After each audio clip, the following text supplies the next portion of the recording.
Hey, welcome to another episode of Get in the Flow, where we're kicking your assets in gear. And today we have another great entrepreneur, Trent Hughes with ATHLETIPACK. Yes. And Doc's going to go ahead and introduce him. Absolutely. So Trent is one of my favorite people ever.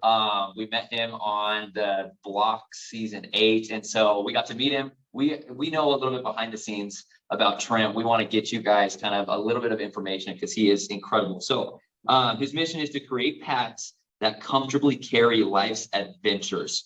It's handmade in the US, made for freedom in motion during high intensity activities. I've definitely seen that in real life.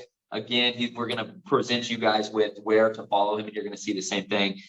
He is in the process of scaling that production and expanding his product line as well. And so, Trent, dude, we're honored to have you, man. You are incredible. I can't even imagine how much work it goes into making something like you do, and just the journey of that. So maybe just start us off with what that generic journey looked like with you getting started.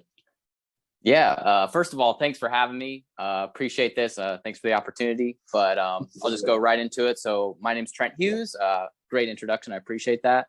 I'm the owner of ATHLETIPACK, and we create packs that comfortably carry life's adventures.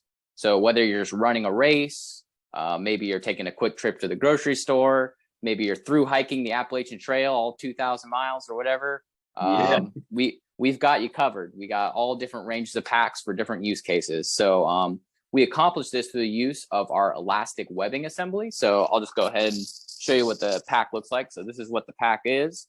And the elastic webbing, it wraps around your back like this, and it's stretchy and elastic. So this allows you to breathe and move against it, because fundamentally our bodies work as a rubber band. So it's basically it works with your body rather than against it. So if you think of like traditional straps, they're fixed in volume. This one expands and contracts while you rotate and move. So, and you can also wear it in different ways. So like, for example, this one is using a regular non-elastic strap. So you just attach it at those two top points right there. So you can see them right here. So you basically just hook that on. So if you don't want to wear it up in front with the elastic, you can just put it on just like that. So just kind of like a casual everyday carry. So you don't have to go through the whole process of putting it on like this. So it has a buckle and then a hip belt here. And so that's kind of how that works. And then that's insane. And then here's the stretchy webbing. So that's kind of the principle of motion. So yeah, that's kind of a gist. Is that a Sorry, go ahead. Stretchy webbing? What was the question again? I said, is that a technical term, that stretchy webbing? Yes. Well, I guess the super technical term for my eventual patent application will be elastic webbing assembly. But I think stretchy webbing does the due diligence. It makes sense. It helps us to know, because I know you've done insane amounts of research behind it, but that gets us a lot easier. So what's your background in, I mean, like, you're talking like our body is like a rubber band and this stuff stretches with us. What's your background? Yeah, great question. So yeah, I mean, just kind of get into the origin story of ATHLETIPACK. So I worked as a personal trainer for 2 years in college. And so at that time, when I was training clients, I would often use band feedback techniques. So for example, if my client was struggling with loading their posterior chain, so their hamstrings and their glutes, when they're going in for a jump, and we would say they're more quad dominant, so their knees are shearing too far forward, what I would do is I would use a band, and then I would pull on their knees forward so that it would give them a sense of, oh, that's how it feels when it's an external force is pulling me forward. So now I have to fight against that to engage my posterior chain. And so, and then I did all kinds of different band feedback techniques kind of related to that. And then from there, I thought about how can I incorporate this into a backpack? Because, backpacks and bags, they're an extension of ourselves. So how can we make it so that it's elastic and it works based on that principle? And so that's kind of the basis of how I thought about ATHLETIPACK, and then the whole rabbit hole of, I got designs from people on Fiverr. And then, I got a sewing machine, and then I met my mentor, Matt, which we can get into, who taught me how to sew. He makes backpacks for a full-time living. So yeah, that's kind of how I got in as a personal trainer. I thought about, these band feedback techniques. How can I apply that principle to the human body to backpacks? Dude, you're like the perfect case study of like the perfect entrepreneur. Like you had experience beforehand. You realized a need, not just a need, but just something that you were excited about. And you just said, let's do this thing. You obviously, I'm sure you had to look up a ton of new things. You went through Fiverr, you got designs, like you put in the time to make this happen and you pushed through, and then you got a mentor, somebody who's doing it already that is going to walk you through and help you through the process. Like some people don't understand that those people are out there doing the same thing, but they're ready to help you out. And so I think that's just the coolest thing. So what does that look like? Are you doing this full time? Or are you working as a personal trainer still? You're ripped, so I'm sure you're still going to the gym and whatnot. Yeah, I still love training. I'm a big believer in strong body, strong mind. So, you take care of your health. It's going to really help you perform at the levels needed for an entrepreneur, just, so you can push through and keep going. So I'm a big believer in that. But yeah, so as a full-time job, to answer your question, I work as an engineer at one of the shipyards. So that's my 9 to 5 per se. And then when I come home, that's when I start making packs and I work on ATHLETIPACK. So, and, I aspire for this to be a full-time job. I'd love to, maybe make some more complex full-size backpacks as kind of the more high ticket item. And then, maybe for the more bulk, I can do wholesale for, the ATHLETIPACK, which I just showed you, which is basically like a mini backpack. And we got all kinds of different designs. So like this is a coloring book one.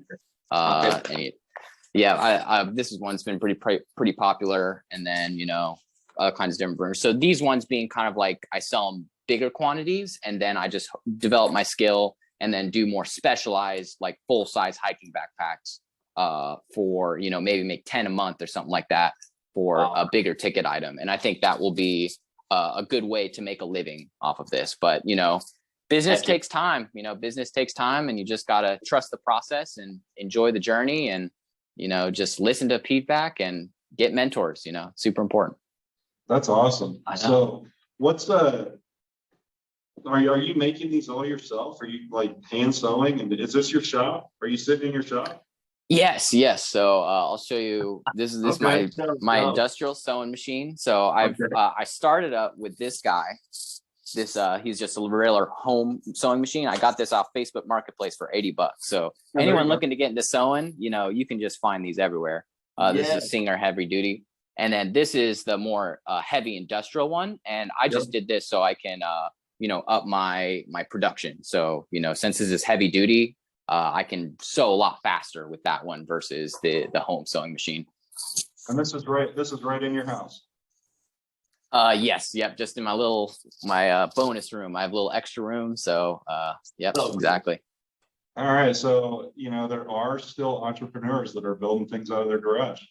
Hey. Or their bonus room. I like how we said that, the bonus room. That is so awesome, man. That's right. My goodness. Okay. So you have all of these, again, how I would describe it, you have all these like amazing components locked down. Like you have a great idea, you pushed hard, you have a good set plan of try to transition this into bigger things and you're moving in the right direction. You got a mentor.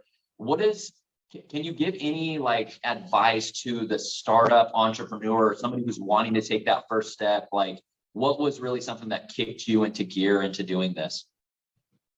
Yeah, great question. So I know we're kind of repeating this, but, really do find a mentor, find someone who's been through what you've been through. So, like, for example, for you guys, I know Josh, you're really into real estate. So if I was looking to get into that, I would hit you up. I would just really try and find a community, a person, or, even beyond a person, a community. There's communities everywhere. You can go on Facebook, you can go on Reddit. There's just so many resources with that. And then another thing I'd suggest you do is just, tap into existing networks as much as possible. So reach out to your friends and family, join the groups, all that sort of thing. And then the last thing I would just say is, really trust the process and just understand that things take time. You have to be patient, you have to be diligent. And a quote that I really like is that the man who enjoys the journey goes further than the man who enjoys the destination. So if you don't enjoy the process, then you either have to pivot something in your business or that's something you have to delegate. So like a personal example of mine is that, there's so many different aspects to a business, and one of them is a website, especially nowadays. And I am not really a big fan of, staring at a Shopify coding screen and, trying to decipher everything. So there's thousands of freelancers on Fiverr and Upwork. So I just posted the job. I found someone on Upwork who has, thousands of hours, and I presume he's very passionate about this. So, and so he's working on that. So that was an example of something that I had to delegate. And, maybe eventually when you start to go down the rabbit hole of paid ads and, starting to make your outreach bigger, making those creatives, if you're not super interested in that, that would be something to delegate. So that would be something that I would say is just understand things take time, and whatever you are not that good at, maybe consider delegating and just really focus on your strengths. There you go. Wow. Can you repeat that quote one more time? Yeah, absolutely. The man who enjoys the journey goes further than the man who enjoys the destination. Wow. That's a great quote. Yeah. Now, who said that? I don't know. I found that online. I probably should do a little bit of research. I'm sure if you look it up, you'll find That's something. fine. That's fine. We what? just want to know if you did it, because that is absolutely legend. Wow. That's fantastic. Jeez. No, that's absolutely fantastic. The process, I don't think it's something that we really talk about a lot, because I think that's probably a trap for a lot of young starting entrepreneurs, is they focus too much on the destination. They don't focus on the process. And, so you'd mentioned, as we start to delegate and we're looking at hiring somebody off of Fiverr or hiring somebody from Upwork or something like that. I know a big movement right now is the VAs, virtual assistants. Mm-hmm. How would you recommend somebody get started when they don't have a lot of cash and they don't have a lot of extra money to actually to be able to hire these people to do this stuff? So there's a lot of people that they find themselves wanting to do something, but they end up in a DIY doing a lot of things they don't like doing. So what would you suggest? Yeah. So for that, again, it's just going to take some more time, because obviously, as an entrepreneur, when you first start out, you're going to be wearing many hats. You're going to have, you're going to be in the trenches making this stuff at the same time, marketing, as sales and website building. So inevitably, as you start out, you're going to have many hats. And so that's fine. And it's good to bootstrap, I think, because you should have some experience in every avenue of the business, so that when you do decide to delegate, you can look over their work. You have a basic understanding of, what the expectations are. So let's say you've never built a website ever before and you know nothing about it. So I know a little bit. So therefore, when my Fiverr guy or Upwork guy, he finishes his work, I have a basic understanding, so I can look over his work. So, it's okay to wear these hats and to bootstrap initially, especially when you're starting to try and find that product market fit. So you're trying to really find that product that really the market needs. And once you do discover that, there's no easy way to say it, but, you will have to take some risk in delegating it, but you just have to find that product market fit. And so that's going to take time. And understand, as an entrepreneur, it's just gonna, you got to wear many hats, and that's okay to bootstrap it. But eventually you have to start considering, how can I offload some of this work to other people? And there's no easy transition. There's no simple answer for when that transition is going to occur, but you definitely got to find that product market fit. That's key. That's it. I love that you're mentioning that, though, because I think that is lost. And at least I've seen, a lot of examples where that's lost. And you start with wearing a ton of hats. You have you first and foremost, you probably aren't even really thinking of delegating that in the future. Sometime it's just like go and do as much as we can, and let's get this moving and making money and this, that, and the other, and grow. And it's like I think that is something in my personal studies that I'm learning is such a huge component, is you really have to have that in mind all the time. As you start to grow, you need to be working yourself out of certain things so that you can take more of a backseat in certain areas and really continue your passion upwards. And you're right, that's not a simple answer whatsoever, but it's something you at least have to have in the forefront of your mind. And a lot of entrepreneurs don't have that. So they, 20 years down the road, they're still doing everything because they were scared to delegate it to somebody, even though it's not, just because it's not going to be 100% of what they want. So with that being said, is there anything that you could have done or that you feel like you could have done a little bit better in the first startup processes of your business? Yeah, definitely. I should have been a bit more keen to what the market really wanted, because I was kind of focused initially on what I wanted, because I was solving a personal problem for myself. I'm a really big backpacker. I love hiking. So, I had a vision of kind of like a front pack, kind of what I'm wearing, but my initial prototype was, it was just kind of complex to put on, and people, it was unnecessarily complex. And I remember the mistake I made too was I got started on a website too early, because when you think about, the saying, if you build it, they will come. That is not the case with a website. So make sure that you really have a successful, product market fits that people know and use and love. And then from there, start to build a website. So I think I did the process. I kind of rushed into the process a little too early. I was like, great, I have a product.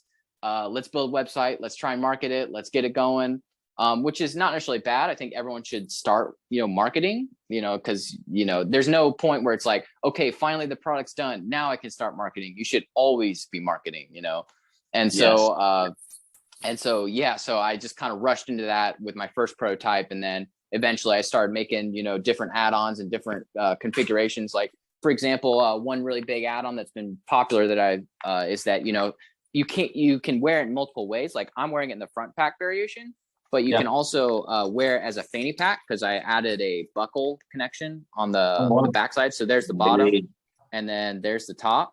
So you can just wear it horizontally. Was that based on market feedback? Say again? Was that based on market feedback? Exactly, because I had a lot of hiker friends that were just like, I really like my fanny pack. I like having the weight on my waist, so I don't necessarily always want it on the front. And so I was like, yeah, that's a great feedback. I appreciate that. So now all I need to do is just add a little buckle on the bottom, and then boom, you can just, and the webbing's customizable. Like, you can see on the backside, there's like a little hook, so you can disconnect that. So that it's just one strap, so you don't have this stabilizer strap, and so you just disconnect that, and then you just wear it like a fanny pack. So that's just kind of the development process, is really get that feedback, and once you have a product, then you can start really starting to build a website and drive traffic to it.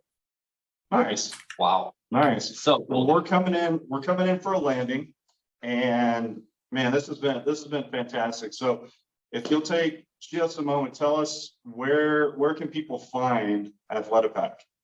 How somebody become one of your customers? Yeah, so you can visit our website, athletipack.net. You can also follow me on Facebook or Instagram, just at ATHLETIPACK. So just think athletic and just delete the C and pack. And and we're always looking for people aligned with our mission to represent us. So we are taking applications for our brand ambassador. So I'll just go ahead and send you a link, and maybe you can just drop it in the description, and feel free to apply. And ambassadors get free packs and discount codes and commission from sales, and all that good stuff. So we're starting to build that up. And if you think you'd be a good representative of our brand, just fill out the application and we'll be in touch. That's awesome. That's amazing. See, I know Trent a little bit more than probably our guests and people that are watching. And I already want to be an ambassador. Like, I want to get more fit. I want to do what Trent's doing. I might have to apply to that just to get myself more in shape and go hiking. And dude, you're awesome, bro. Your product's awesome. This whole thing, we're just honored to have you, man. Such great. Likewise. Yeah, we'll definitely get you hooked up. Got you. Awesome. Yeah, that's awesome. Well, guys, thank you so much for joining us today, Trent. I mean, you've shared a lot. Jeez, and we're really grateful for that. It's been another great episode of Get in the Flow. And as always, get in the flow. Get in the flow. Thanks, guys. Peace. Awesome.